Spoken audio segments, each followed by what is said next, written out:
Why is health equity a right now priority? It is a right now priority because Dr. Benjamin Mays, the previous president of Morehouse College, was right when he said, "It is not sufficient for Morehouse College, or for any college for that matter, to produce clever graduates."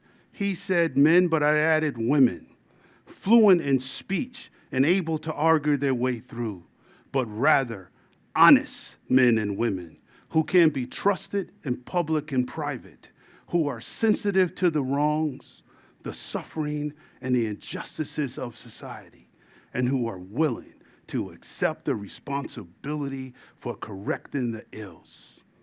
It is a right now priority because Homophilus was right when he said, "To lose one's health, render science null, our inglorious strength unavailable, wealth useless, and eloquence powerless." It is a right now priority because Dr. Martin Luther King was right when he characterized the wrongs, the suffering, and injustices of society, when he stated, "All forms of inequality, injustice in health is the most shocking and the most inhuman because it often results in physical death."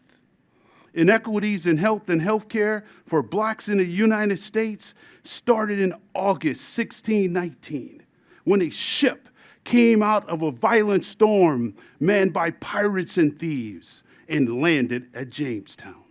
The captain was named Job, the pilot was named Marmaduke. This Dutch man of war was no ordinary vessel. She traded her cargo, robbed from a vanished vessel. This cargo was named Anthony, Isabella, Pedro, and 17 other Africans. Well, this created a framework of health and healthcare that was separate and never equal. The consequences of this framework exist to present day. As discussed in the book, The New Origin Story, the 1619 Project, in 1787, a manual, the treatise of the tropical disease on the climate of West Indies, claims that black people could bear surgical operations more easily than white people. The report, published in 1851 in the New Orleans Medical and Surgical Journal, this so-called physical differences between blacks and whites included, but were not limited to, that blacks have a lower lung capacity. They concluded that by forced labor, you could vitalize the blood and correct the problem. In other words, black people needed to be whipped into shape. The Institute of Medicine published a report in 2001 titled Unequal Treatment, Confronting Racial and Ethnic Disparities in Healthcare, published in the National Academy of Press in 2003. The book states that racial ethnic minorities tend to receive a lower quality of healthcare than non-minorities, even when access-related factors such as patients' insurance status and income are controlled. The sources of these disparities are complex and are rooted in a historic and contemporary inequity and involves many participants at several levels, including health systems, their administrative and bureaucratic process, utilization managers, healthcare professionals, and patients.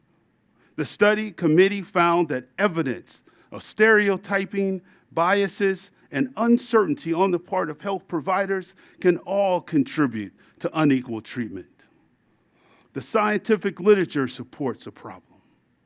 The study by Drenson and others, published in 1988, found that physicians with 50% or more Black and Hispanic patients treated patients differently than those with physicians of 50% or more higher white patients. Those with more patients of color were less likely to recommend mammography screening, influenza immunization for their older patients, and smoking cessation programs. Physicians with more patients of color often failed to recommend the best treatment and seemed highly influenced by racial framing of the health behaviors of the patients of color. Another study of primary white physicians viewed Black patients and those with lower incomes less favorably than white patients and those with higher incomes. Look, I'm not attacking or bashing my colleagues, but as a profession, we must do better. Why must we do better? We must do better because Satcher and others published in 2005 in Health Affairs that if black and white mortality gap could be eliminated, an estimated 83,570 excess deaths each year could be prevented. That is 886,202 deaths from 1991 to 2000 could have been avoided. Potentially more than 1.7 million deaths over 20 years of Blacks could have been averted. In a pool study survey conducted in April of 2022, regarding Black Americans' views of health disparities and experiences with healthcare, 49% of Black adults surveyed said that the major reason Black people generally have worse health outcomes is that healthcare providers are less likely to give Black people most advanced medical care. 47% said that hospitals and medical centers giving a lower priority to their well-being is a major reason for differing health outcomes. If it is true that perception is 90% of reality, then we must do better. The economic burden of this is truly unsustainable. In 2009 study by Levis and others on the economic burdens of health inequalities in the United States, the report showed that between 2003 and 2006, the combined costs of health inequalities and premature deaths in the United States were $1.24 trillion. Eliminating health disparities for minorities could have reduced direct medical care expenditures by $229.4 billion for 2003 to 2006. Between 2003 and 2006, 30.6% of direct medical care expenditures for African Americans, Asian, and Hispanics were excess costs due to health inequalities. In a report by Deloitte in 2022, health inequalities currently cost the United States healthcare system $320 billion annually.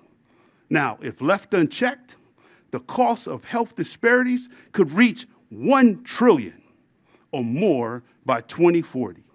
What can we do? First, see something, do something.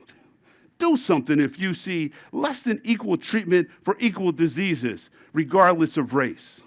Unfortunately, for our society, the phrase Black Lives Matter created a greater outrage and discussion than the cost of excess healthcare inequalities. My late mother had a saying.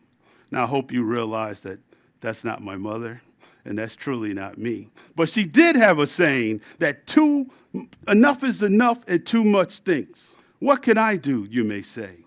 If all lives matter, as I heard and hear in response to Black Lives Matter, now is the time that we say enough is enough and too much stinks. Regarding racial health inequities, now is the time that we show the world that all lives matter, including Black Lives Matter. And let's work together to save the more than 83,000 Black lives annually and approximately 886,202 Black lives over the next 10 years. Look, we cannot look away and rationalize away what we see, hear, and know regarding racial health inequities. We can't cover our eyes, our ears, and our mouths and believe that the problem will go away. An injustice that is not seen, heard, or spoken, that doesn't mean that the pain and the harm doesn't still exist. Second, John Maxwell said it best when he said, people don't care how much you know until they know how much you care. When dealing with another human, whom you may call patient, then see them and treat them as if they are human, with certain inalienable rights of life, liberty, and the pursuit of happiness, and the dignity that all humans deserve. If indeed all lives matter, now is the time that we make it a priority that Black patients are seen, heard, and treated so that they know and that they feel that their lives truly matter. Third, let's work together to diversify our profession. Diversity is not only good for our financial portfolio, but it's also good for our profession as well. The scientific literature supports it, our society needs it, and it's because we can no longer afford the cost of health inequities. In closing, well, if we make health equity a now priority, and I will ask this in the words of someone also from Gary, Indiana, my homeboy, that if you want to make the world a better place, then take a look at yourself and then make that change. Thank you.